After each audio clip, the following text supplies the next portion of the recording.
정치적인 쇼지만 그 밑에 경제적인 기반도 갖고 있어요. 그래서 무호사가 일어날 수밖에 없고, 그리고 신진 사람들이 나가서 맨날 연상군한테 전하 이래 되면 아니 되옵니다. 그게 얼마나 괴롭겠어요.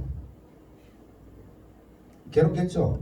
근데 이제 하면 이 무호사가 날 때는 전필제 김종직은 돌아가셨어요.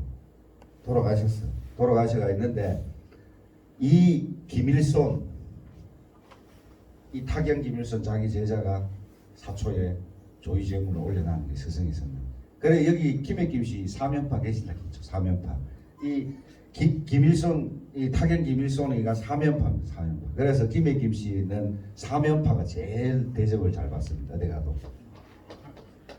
그게 그 사면, 그러니까 아버지 김맹과 김기손, 김일손 이래가지고 세 명을, 이 김맹은 김숙자 있잖아요. 이 웃긴 게 이게 또 김종직이 아버지 김숙자의 제자예요. 그리고 김기손, 김일손인데 이 세 사람을 사면이라고 해요. 삼부자를. 그래 이제 문제가 됐어. 그래 이 빌미로 이극돈이가 연산군에 알아요. 그래서 무호사가 일어납니다. 무호사가 일어나는데 우리가 이제 유자강이가 무호사를 일으키죠. 유자강이는 원래는 양반 출신이 아니에요. 서출이라 서출인데 어떻게 발탁되느냐. 세조가 단종을 죽이고 나서, 조카 단종을 폐위하고 나서 전국이 어지럽겠죠. 아무리 삼촌이 조카를 죽이지만 조카를 죽이고 뺏으니까 세상 불안하잖아. 그러니까 강력한 정책을 펼 수밖에 없어요, 세조는. 근데 세조가, 그러니까 그 전에 우리나라가 여러분들 세종대왕께서 보면 한글도 만들고 해시계, 물시계도 만들고 농사직설도 하고, 말하자면 다 인간이 가장 성공이었지만 뭐도 했느냐, 국경을 굉장히 넓혔어요. 김종서 장군을 통해서. 그래서 우리의 지금에 있는 국경선 북한까지, 제가 두만강과 압록강까지 국경선 넓힙니다. 그 역할은 이 김종서 장군인데 나중에 돼가지고 군사력을 가지고 계속하면 경제력이 고갈됩니다. 그러다 보면 여진 쪽을 회유를 해요. 회유 정책. 거기에 발맞았던 사람이 이시예요. 이시예인데, 근데 갑자기 그 정책을 세조가 바꿉니다. 그러니까 이시의 난이 일으켜요. 난을 같은 정책을 같이 가다가 고마 돌아서는 거야, 세조가. 그래서 이시의 난을 그러니까 이시가, 야, 왕이 나를 믿지 않는구나. 내가 이제 그래 난을 일으키는데 그거를 실제적으로 이시의 난을 평정하는데 역할을, 이게 서자 출신인데 유자강이가 혁혁한 공을 세웁니다. 갑사 출신이 무술이 뛰어났대요. 그리고 능력이 말하자면 서자 출신 치고는 이 능력이 뛰어나다 보니까 세조의 눈에 띄어서, 그래서 그때부터 유자강은 4명의 왕까지 섬깁니다. 그리고 유자강은 그 사림들로부터 말하자면 간신의 표본이에요. 그런데 그 일설에는 이게 사적인 건데, 이게 조의제문을 사초에 기록해놨다는 건데, 나중에 어떤 일인가 하면 옛날에 김종직 선생이 함양 군수로 갈 때가 있어요. 외직 중에. 근데 거기 가서 경치가 좋아 정자에 있는데 유자강이가 경치가 좋아 글을 써놨어요, 현판에. 근데 어떻게 했는가 하면 김종직 선생이 그걸 보고, 저기 쌍놈의 글씨를 왜 올려놨느냐. 쌍놈의 글씨다. 그러니까 그래도 유자강은 이제 대신을 하고 있으니까, 유자강 내가 쌍놈은 쌍놈이다. 거기에 나중에 그 말이 유자강 기에 들어갑니다. 두고 봐라. 내가 언젠간 너들 그런 일화도 있어요. 그래서 이게 정치적 사건이지만 경제적, 개인적 감정 이렇게 다 이게 일파를 다 죽이려고. 그러니까 누구든 나보고 상놈은 상놈이다 하는 말 들으면, 얘기에 들으면 그 간신배에게 분명히 고자질하는 놈이 있겠죠. 그래서 벼르고 있었는 거예요. 그래서 무오사화 때 김종직 선생이 뭘 당합니까? 사화를 당하는데 죽고 없는데 사화가 났는데 뭘 당합니까? 뼈를 부수는 부관참실 당하죠. 그 전설에는 부관참실 당했는데 호랑이가 3일 동안 묘를 파헤치고 짝두로 뼈를 다 부수고 그 다음에 해골은 이 절구에 빻아버려요. 그 뼈도 흔적도 없이 만드는. 정말 잔인하죠. 그죠? 그런데 그거를 보고 그다 이제 호랑이 한 마리 나타나서 3일 동안 울다가 죽었대요. 그래 그 전필재 선생의 그래서 전필재 선생의 그 자손들은 정처 없이 떠돌아다닙니다. 그래서 마지막에 정착하신 곳이 선산이 아니고 밀양도 아니고 저기입니다. 고령입니다. 고령 계하실에 가면 전필재 선생의 종택이 있어요. 그래 그 특이한 거는 묘비 비석이 큰 비석이 있는데 그냥 김씨라고만 적어놔요. 그러니까 그 조선시대까지 역적으로 몰려가지고 하려면 피해 댕기면서 자기 신분을 감춰야 되겠죠. 그래 그런 일화가 있습니다. 있는데 이 김경필 선생이 우리의 그 학맥도에서 김경필 선생이 김종직한테 선산에 와서 배웁니다. 선산 양교에 와가지고 선산 그 부사로 있을 때 김종직 밑에 와서 김경필 선생이 배워요. 그래서 김경필 선생도 선산하고 인연이 굉장히 깊습니다. 그 깊고 그리고 그 김경필 선생의 그 농장이라 하죠. 농장이 선산 땅에 있었어요. 그러니까 그런데 이 학문이 유배를 무오사한테 유배를 가니까 저 화기도 쪽으로 가요. 근데 그 조광조 선생이 이제 김경필 선생한테 한원당한테 배우는데 배우고 그 다음에 정붕 선생도 배웁니다. 그래서 우리가 다시 이어서 우리의 구미의 학맥이 어떻게 됐느냐.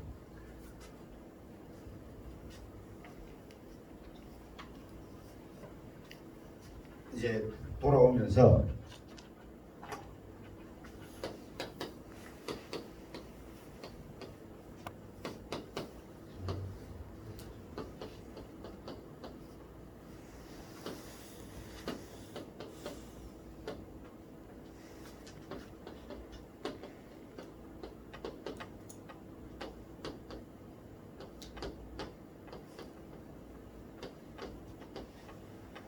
정붕 선생이 이제 그 송강박영 선생을 만나면서 이제 그 자기가 배웠던 조선 성리학의 도통관을 지역에서 이렇게 송강박영 선생을 통해서 진락당 김치성 용한 박운 선생으로 이어집니다. 이게 이제 그러니까 우리가 엄연히 말하면 우리 선사는 살인파의 발원짐에서 성리학도 발원짐 살인파입니다. 그 이때 송강박영 선생이 이제 정붕 선생하고 하는 대화가 있죠. 가르치는 것 중에 송강박영 선생이 제가 출신이 뭐라 했죠? 예? 문인이 아니고 뭐라고? 문관이 아니고 무관이죠. 무관. 양녕대군의 외손자. 그런데 우리 지역의 그 성리학 중에 우리는 그 선산 지역은 당시에 조선대 사서 중에 대학하고 중용을 굉장히 중요시한 학문의 풍토가 있어요. 대학과 중용. 그래서 제가 했죠. 송강 선생하고 정봉 선생이 논했던 게 뭐라고요? 예? 청산문답. 그러니까 청산문답인데 냉산문답, 청산문답, 냉산을 바라보고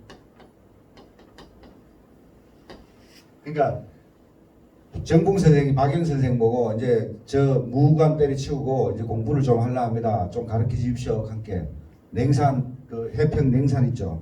냉산 바라보면서 저 산 너머에 뭐가 있겠는가 물었어요. 그 송강 박영 선생이 뭐 대답을 못해. 단순한 질문이지만 사실은 학문을 많이 배운 사람이 뭘 물으면 단순한 답을 못하죠. 머뭇거려 좀 유식하게 말하려고 하는 게 인간의 본성 아니겠어요.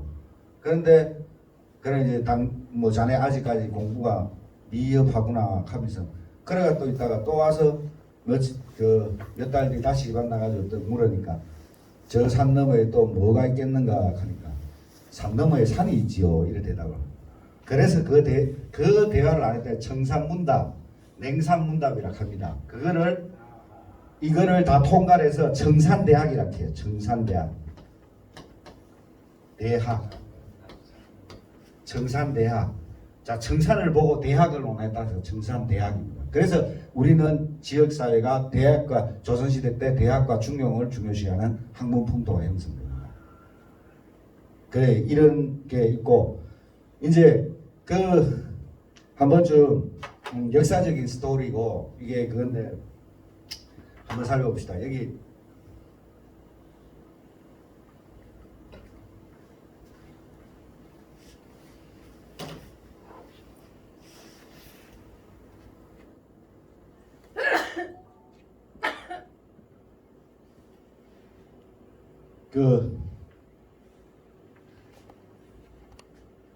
항상 보면 이분이 이제 신당 선생의 영적인데 굉장히 풍채도 크고 인물도 좋고 힘도 장사했답니다. 이제 우리가 선산 가면 조선시대 때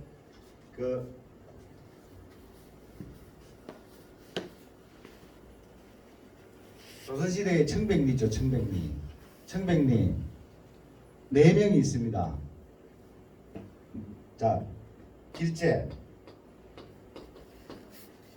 네? 그 다음에 누구? 김종지.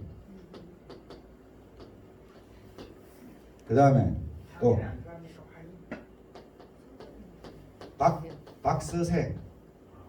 박서생 또 김치문. 이 4명입니다. 4명.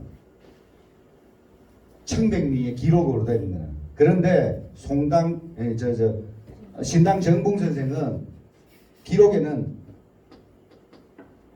청백하다. 얼마나 청백하느냐.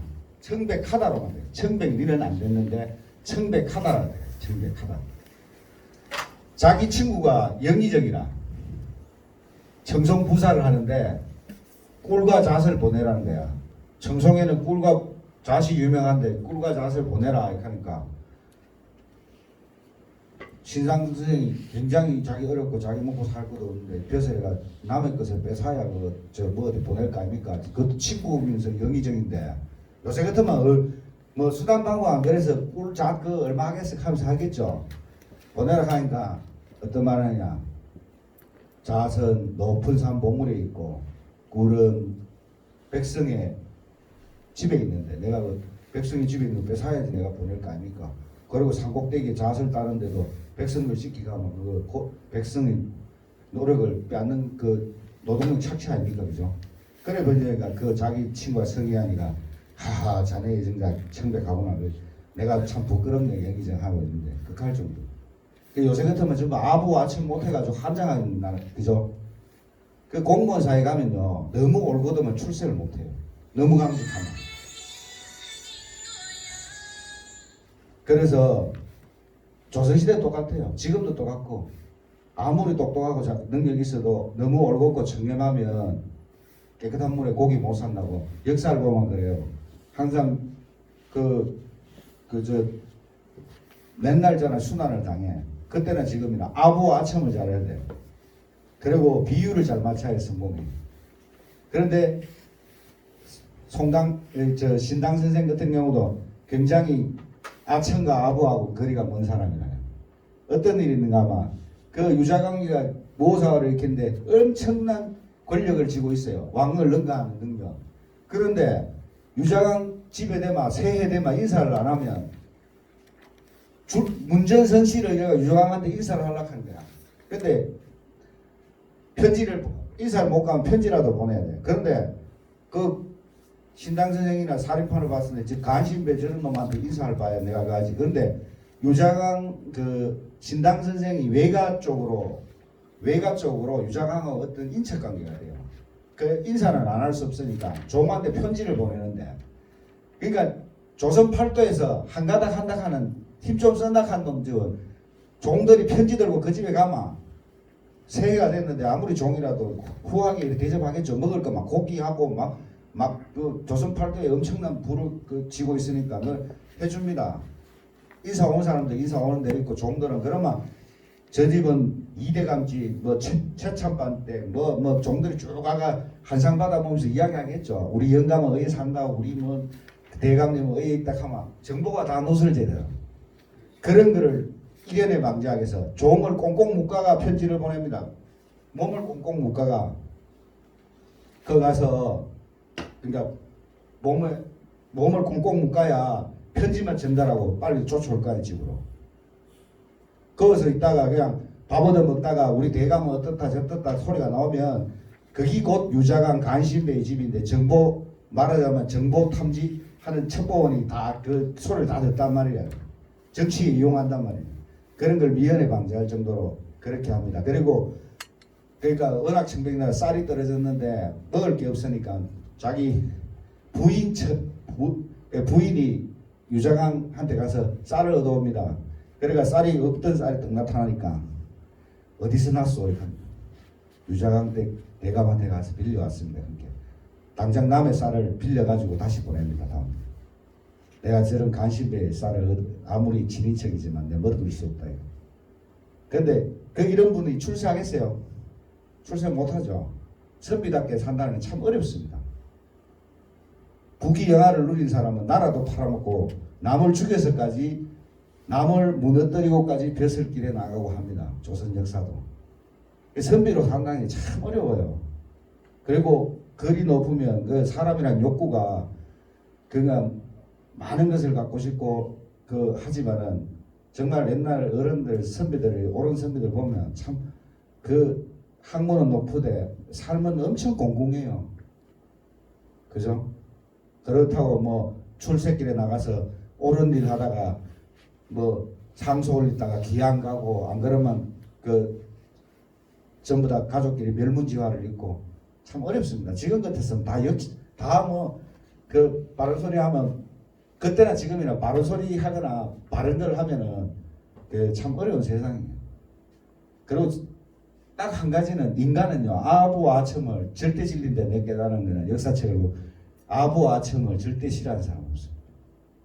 인간은 신이 아닌 이상은. 근데 그게 그 사람이 아부와 아첨 이래 받아들이겠죠. 나한테 잘한다. 나한테 잘한다라고 알겠죠. 그렇지만은 제3자가 봤을 때 그는 아부와 아첨이거든. 그래서 지금도 아부와 아첨은 인간이 살아남는 최고의 병기입니다.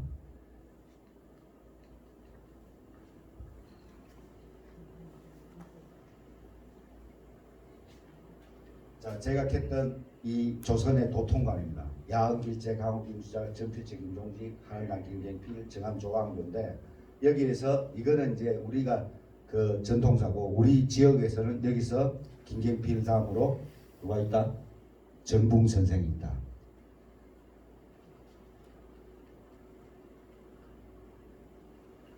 그런데 그 여기 보면 저 송당 선생 제자 중에 그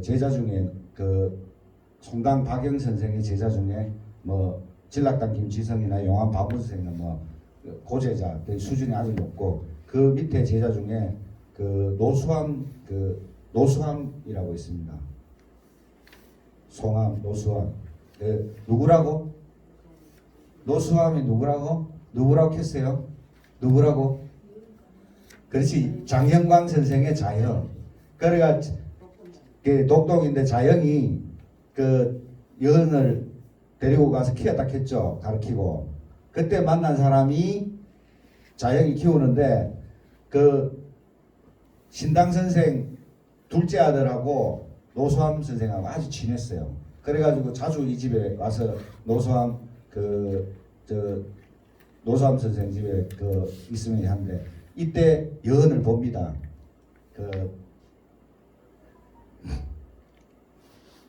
그 여언을 보면서 그 신당 선생 둘째 아드님이 정각인데 정각분이 하도 이게 보니까 여언이 기특하고 공부를 잘하고 아주 명석해서 그 하는 자기가 묻는 말마다 대답을 하도 잘해서 자기가 타고 갔던 말을 준대요. 그 정도로 저기 여언 선생님이 똑똑하답니다.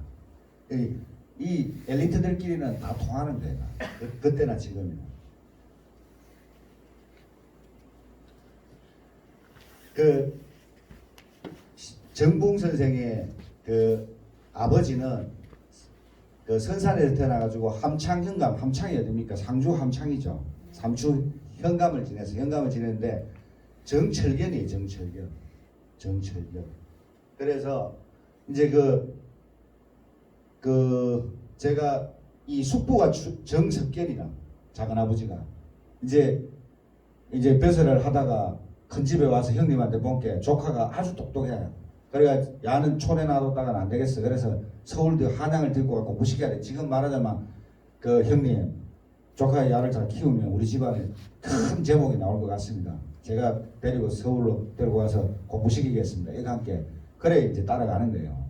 그래가지고 이제 한원당 김경필 선생님 만나서 공부를 하는 겁니다. 근데 자 우리가 그 단종 폐위 때 생육신 있죠. 생육신 사육신 내캘때 있잖아요. 그 주강 남효원이라고 있어요. 이 김종직 제자 중에 남효원이라고 추강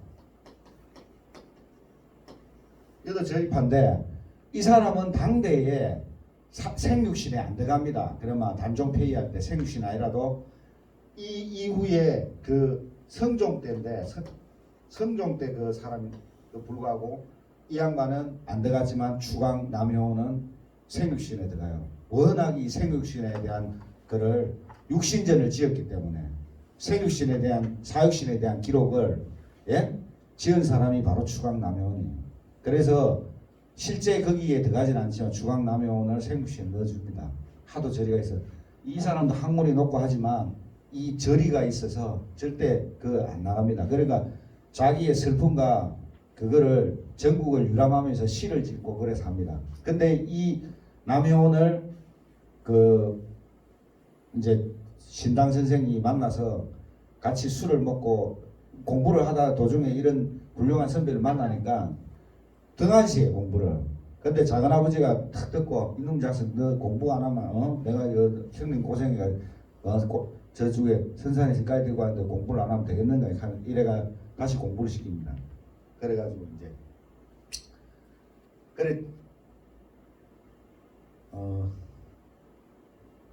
이제 자기 작은아버지는 잘 나갔어요. 그러니까 그 예안 현감을 마치고 사가는 정원 해가지고 이제 예안 같으면 어디입니까? 안동이죠. 안동이 이제 예안에 거긴데 하면서 이제 서울에 올라가면서 자기 형님 집에 들러서 이제 정붕 선생을 보고 아하 이 우리 조카가 참 제목이 되겠구나 싶어서 이제 서울에 그러는 겁니다. 그래서 이제 그 한원당을 우리가 한원당 김경필 선생을 소학동자라고 합니다. 김종직 선생하고 여기 한원당 김경필 선생은 소학을 굉장히 중요했어요. 소학. 그래서 이 두 사람은 소학동작합니다. 소학동작.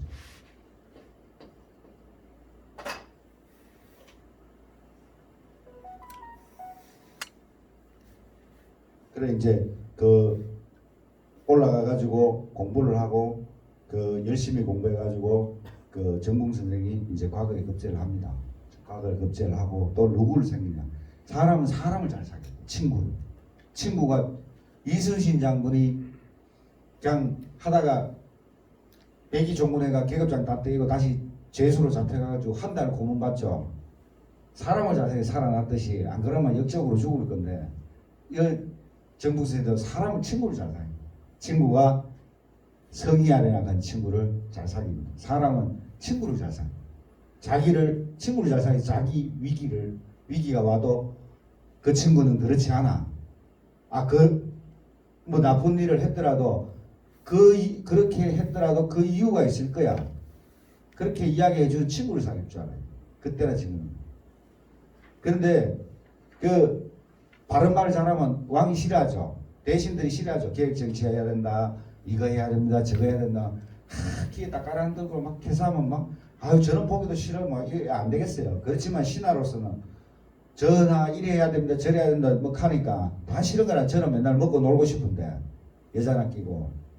근데 하니까 눈에 밉상이라 저게. 그래 그런 길을 청백한 길을 그 청렴하고 청백한 삶을 살면서 또 강직하게 그 조정에 자기 뜻을 굽히지 않고 하렵니다. 그러니까 왜 되겠어요? 쫓겨나죠. 당연히 미운 틀이 막힌다는 거라요. 그래 큰 벼슬은 못 올라가 또. 그래 이제 그래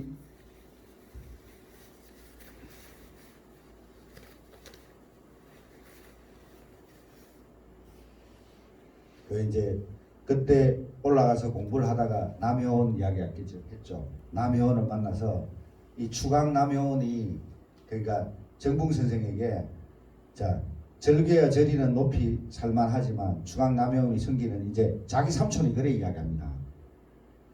남효원을 만나서 맨날 술 마시고 심한 지으니까 조카가 공부를 안 하고 있으니까 추강 남효원의 절개와 절이는 높이 살만하지만 추강 남효원이 섬기는 임금과 네가 섬겨야 할 분명히 다르다.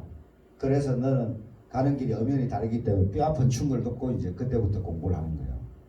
정붕 선생님 정신을 가다듬고. 그래서 이 7년 만에 성종 23년 과거의 급제를 합니다. 과거의 급제를 하고 이제 고속 성장을 하죠.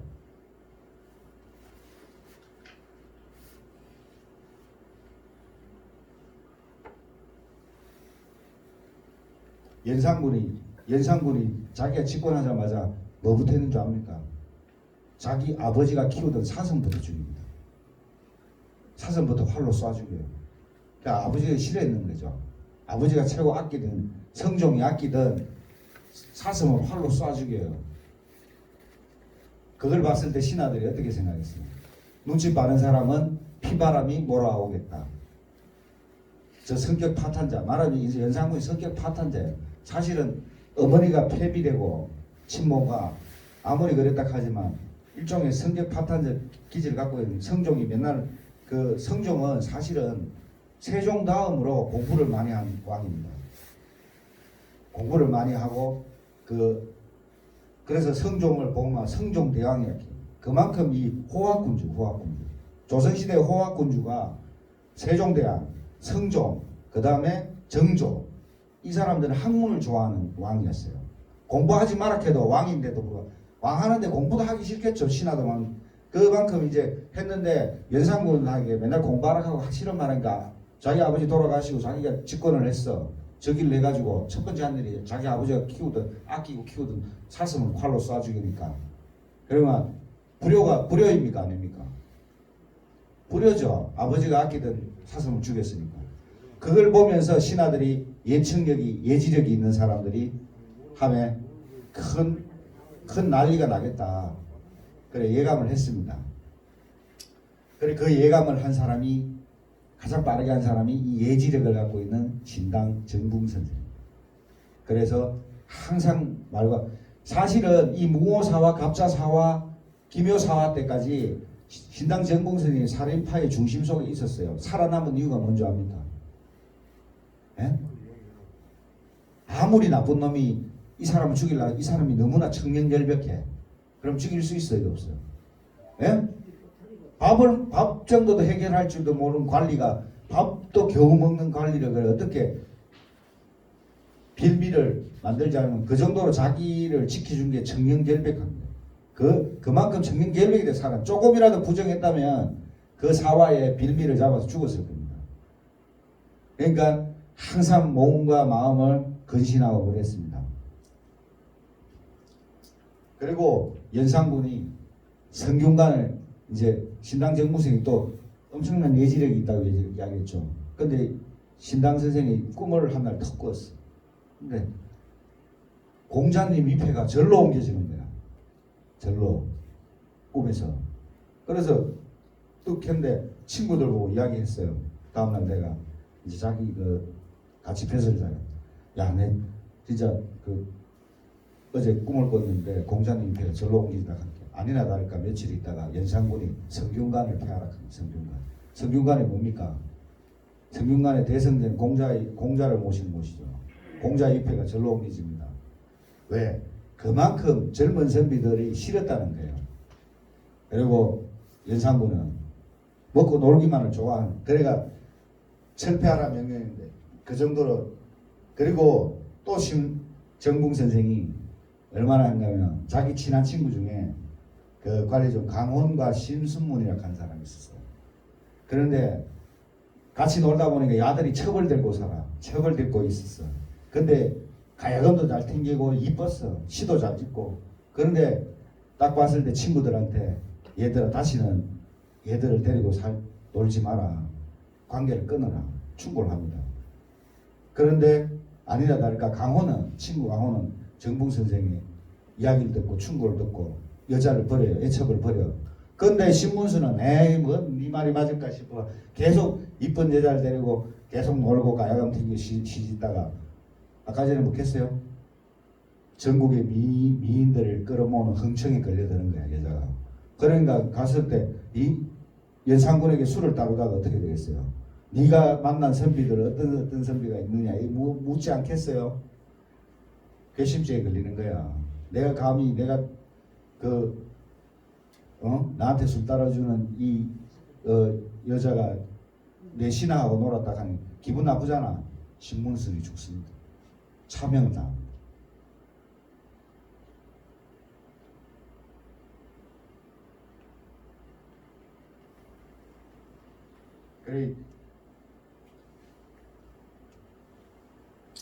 그리고 그 갑자사화는 이제 또 그 누가 일으키냐? 임사홍이 일으키는데 임사홍이 엄청난 그 3대 간신 중에 한 명이죠.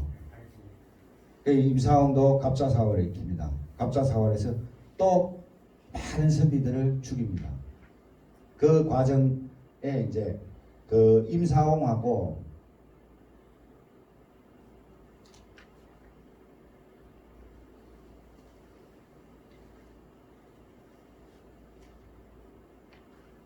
그래 바른 말 하다가 그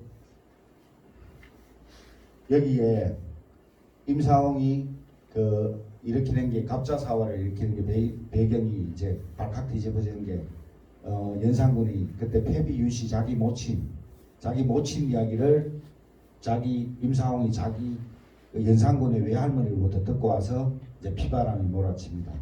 그 패비윤씨의 그 성종대왕 때 관계된 그 선비들 있죠. 전부 다 극형에 처해집니다. 그래 윤필상, 이급규, 성준, 이세작, 권주, 김경필, 이주 이런 극형에 처해지고 바로 죽고 이래야 되는데 여기에 김경필 선생이 자기 정붕 선생의 스승이니까 여도 이제 사사되고 이 처해지고 그 김경필 선생이 제자란 이유로 곤장을 맞고 영덕으로 유배를 갑니다. 유배를 갔는데 그래 유배를 가가지고 있다가 그리고 임사홍이가 연산군의 저거예요. 장인이라 부마라 부마. 그 아들이 부마예요. 부마. 왕의 아들. 그러니까 이때 유자강과 그 임사홍은 왕실 세력 세조하고 연산군까지 왕실로 인연을 맺어가 있었어요. 그러다 보니까 주축 세력인데 이 또 아까 전에 흥청이 끝나니까 임사홍이가 연산군에게 아부와 아첨을 잘하기 위해서 또 그 여자로가 눈을 가리려고 채홍사를 만듭니다. 채홍사. 여자를 모아가지고 임금에게 바치는 채홍사를 이때 만듭니다.